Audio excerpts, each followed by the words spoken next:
What's up, Penguins fans? Happy Tuesday, November 8th. Have a big episode for you all today. I don't know if those that are watching on YouTube, Mr. Man, aka the Grand Admiral Thrawn, is on the bed, the Black Lab. He is just hanging out behind me because, maybe this will bring the Penguins some good luck on Wednesday. But to start off the show, we're going to go into some big changes to the Penguins lineup that you all will likely see on Wednesday night down here in Washington, D.C. as the Penguins try to break their losing streak.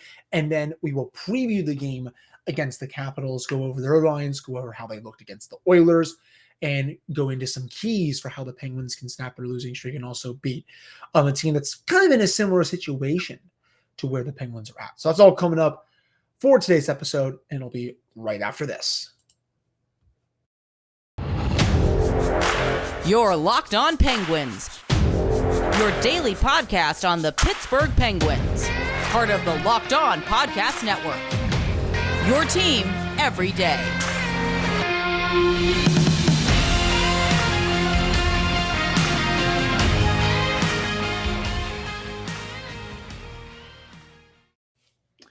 Hello and happy Tuesday. Welcome back to another episode of the Locked On Penguins podcast. I'm your host, Hunter Hodes. Remember to follow me on Twitter at Hunter Hodes. You can also follow the show's Twitter at @NLSPenguins. And of course, thank you all so much for making this your first listen of the day. It's a little bit later than I'm recording. Just, I had a busy day with work and I've got a couple of other things I had to attend to, but still obviously had to turn on an episode for you all and talk about this wonderful hockey team that we have here, even though the vibes are still not the greatest. So Penguins, they had their first full practice of the week this week. Kind of was like an optional thing on Monday, same thing on Sunday.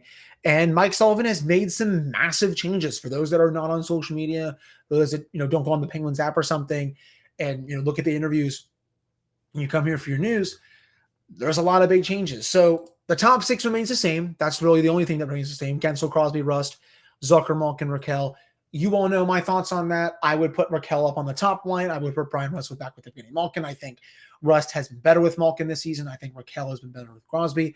But after that, there are some changes. So Brock McGinn is with Jeff Carter and Danton Heinen. Don't understand what Brock McGinn has done to earn third line minutes.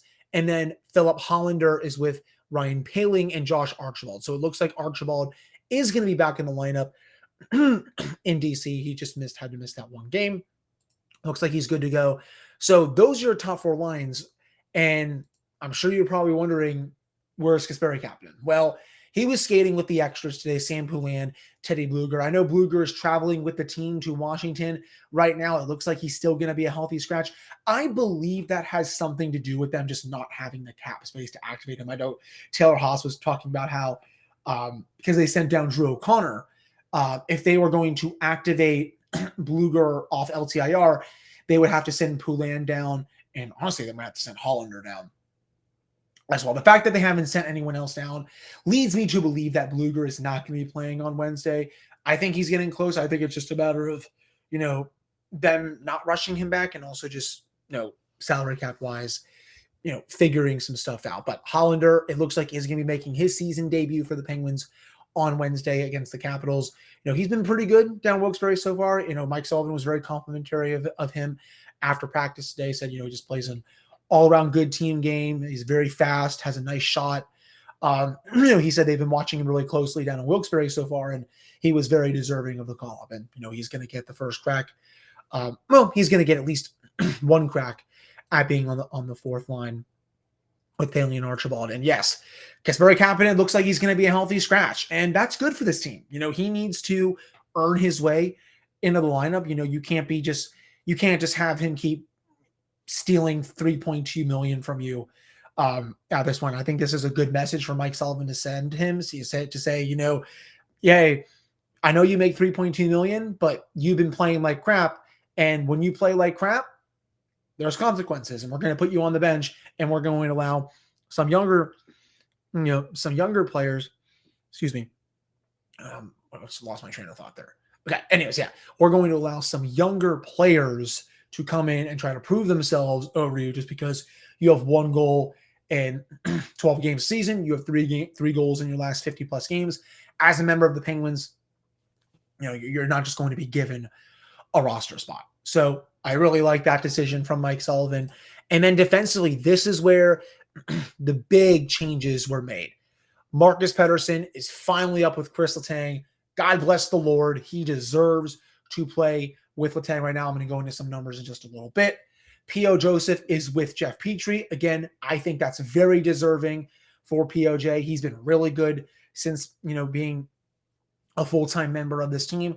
And then Brian Dumoulin was down with Jan Rutta. So, again, my overall thoughts, I'm really happy with those new defensive pairs. And, Mike Sullivan even said, we want to try some new stuff. The same stuff is not working. We'll have to see if this can provide, I guess, a little bit of a spark. And, Pettersson, he has played his way into that role. If you look at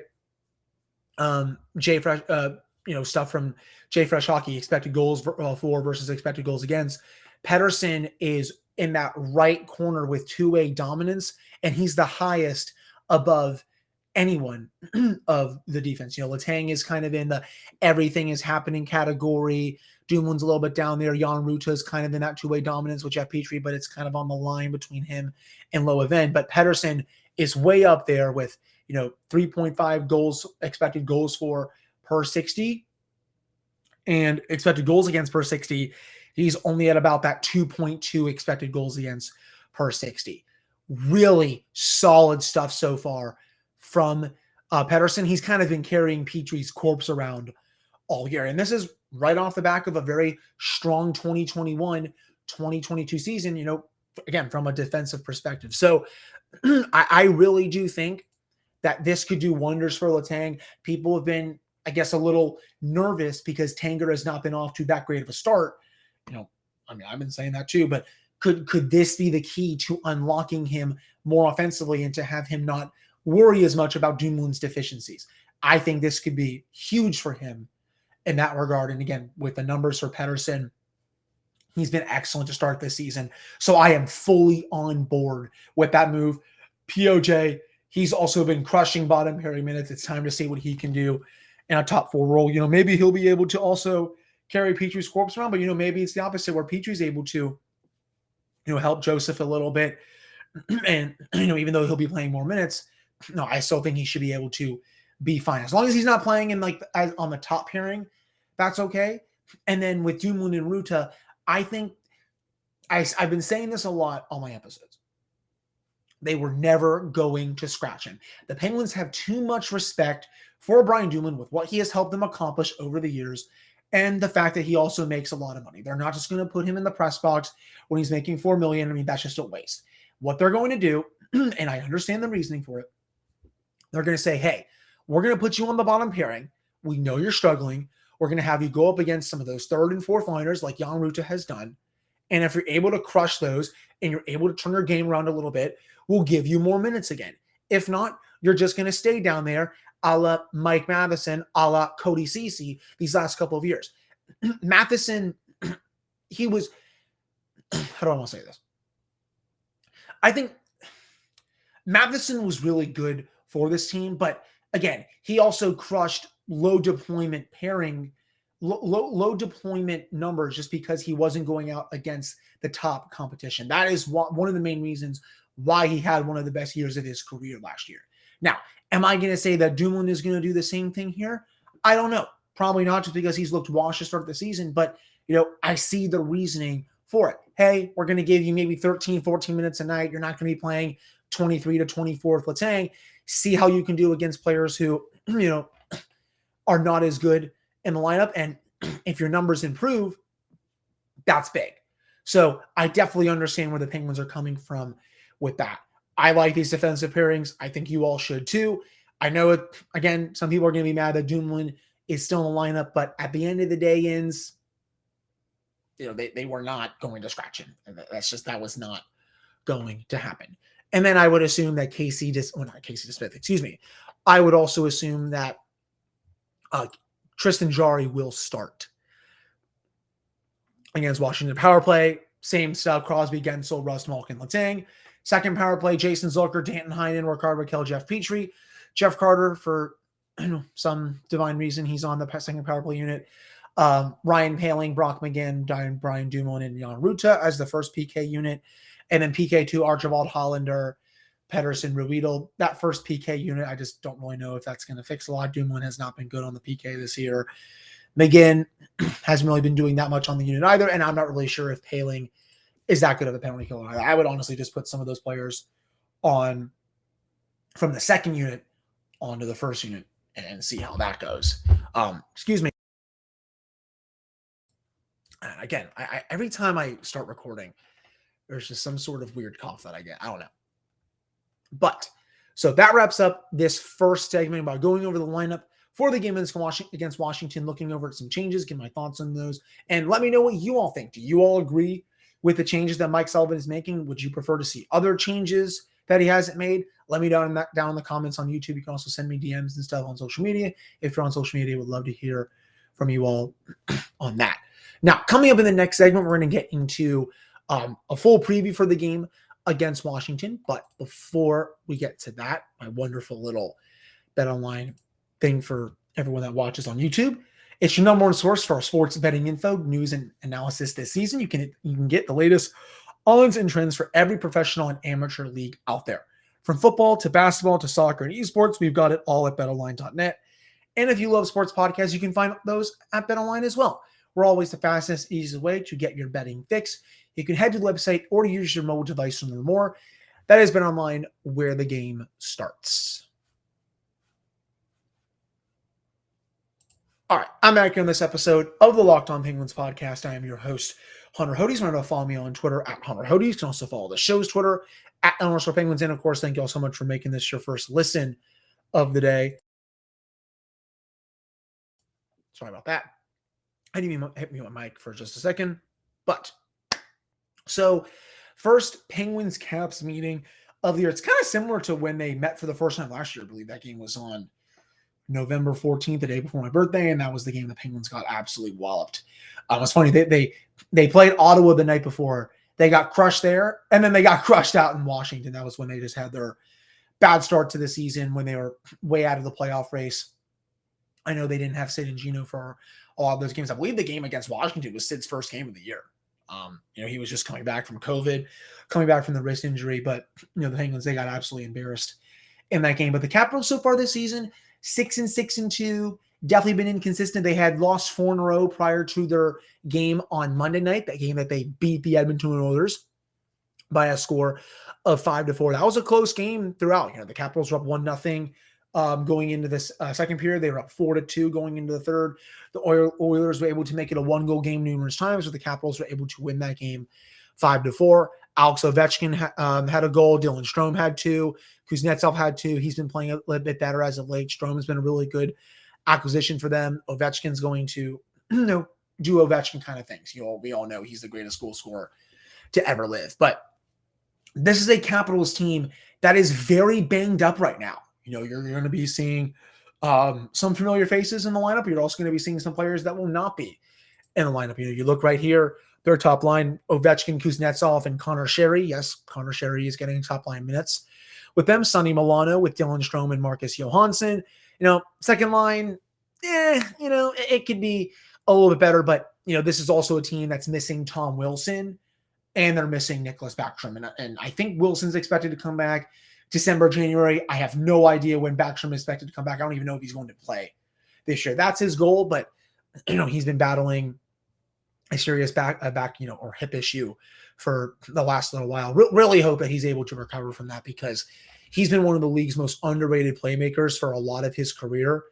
And it would be really unfortunate if his career was cut short due to that injury. So that's their second line. Milano was just picked up about a couple of weeks ago. I think he started in the AHL, was called up.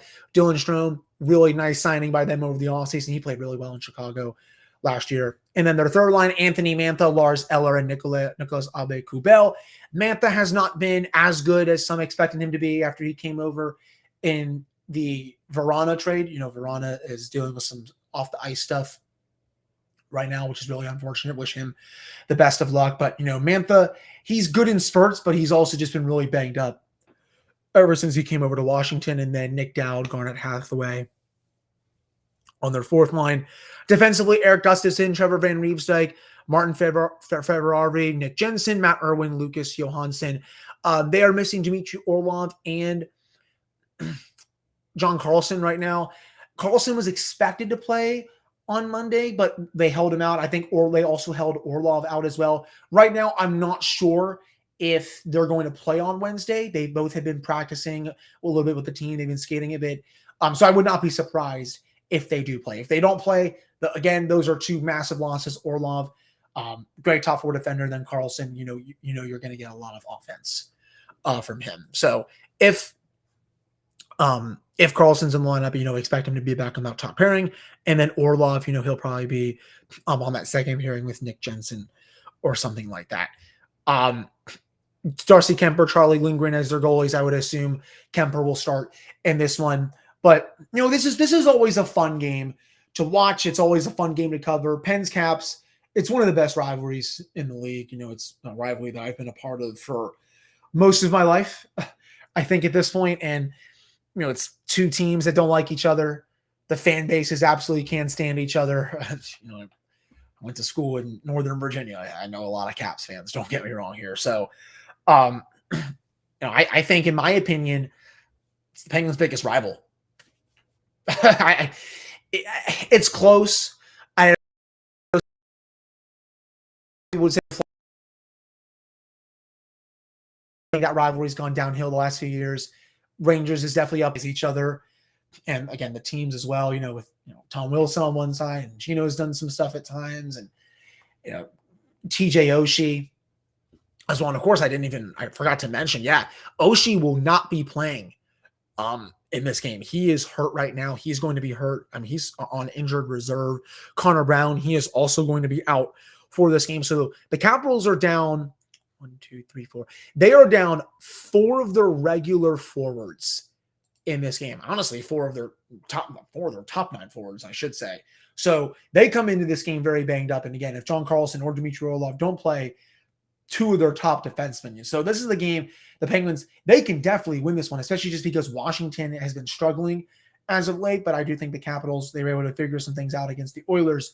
And, they're going to come out with a house on fire, especially it's a rivalry game. It's in DC. They're going to be fired up for this one. But again, I think it's one of the best rivalries in hockey. I think it's the Penguins' biggest rival. And it's not going to have that same oomph just because a player like Wilson's not playing, a player like Oshie's not playing. That's a player that I know a lot of Penguins fans do not like for multiple reasons. But, whenever these two teams play, you're always going to have something that happens. The games are always crazy.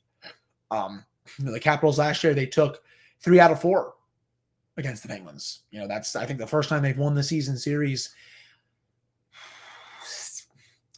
I think it's the first time they won the season series in like 6-7 years. It's usually a split, or it's usually in the Penguins' favor. They don't usually lose 3 out of 4 to the Capitals that often. But, I guess the big keys for the Penguins, getting Kemper's grill. He struggled to start this season. He just hasn't been as consistent as he was in Colorado. You got to be all over them early. This is a team that's very banged up, especially also if they don't have 2 of their best defensemen available. Forward-wise, the Penguins come into this as the deeper team. They have to exploit that. I really want to see how those new defensive pairings are.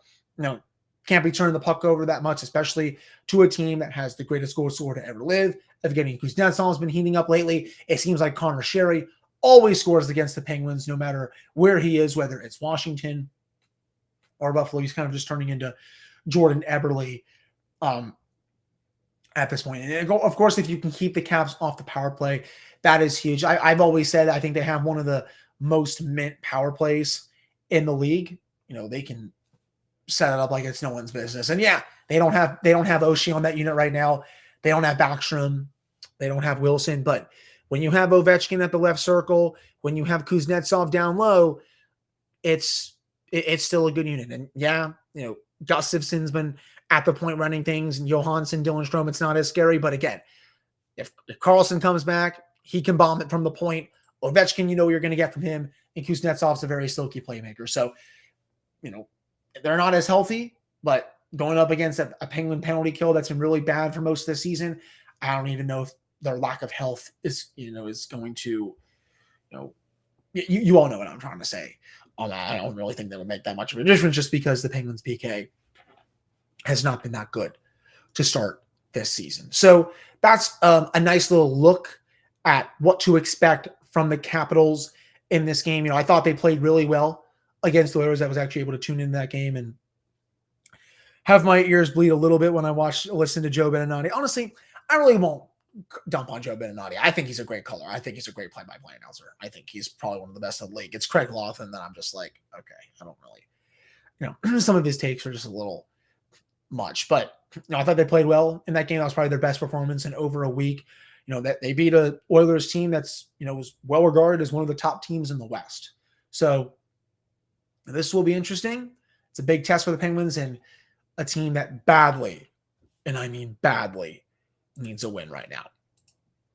So still a little more to get to for this episode of the Locked On Penguins podcast. But before I get to that, did you know that over the holidays, property crimes like burglaries and package thefts spike nationally? That's why our friends at Simply Safe Home Security are offering 50% off their award-winning security system so that more families can feel safe and secure this holiday season. You can order your Simply Safe system for half off today and enjoy advanced security and greater peace of mind this holiday season. It was named the best home security system of 2022 by U.S. News and World Report. That's a third year in a row. In an emergency, 24/7 professional monitoring agents use Fast Protect technology exclusively from Simply Safe to capture critical evidence and verify the threat is real so you can get priority police response. 24/7 professional monitoring service costs less than $1 a day. That's less than half the price of ADT's traditional professionally installed system. With the top-rated Simply Safe app, you can also stay in complete control of your system anytime, anywhere. You can arm or disarm it, unlock for a guest that wants to come in, access your camera, or adjust system settings.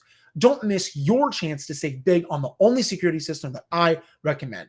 You can get 50% off any new Simply Safe system at simplysafe.com/LockedOnNHL today. This is their biggest discount of the year, so don't wait. That's simplysafe.com/LockedOnNHL. There is no safe like Simply Safe. All right, I'm back here on this episode of the Locked On Penguins podcast. I am your host, Hunter Hodes. Remember to follow me on Twitter at Hunter Hodes. Follow the show's Twitter at LA Penguins. And of course, thank you all so much for making this your first listen of the day. Although the Penguins were, again, they're saying all the right things after practice. We'll talk about how it's kind of put up or shut up time. Sidney Crosby, gathered the team around at center ice today to really speak to them. Apparently, there was some laughs that were had, but also had a serious conversation.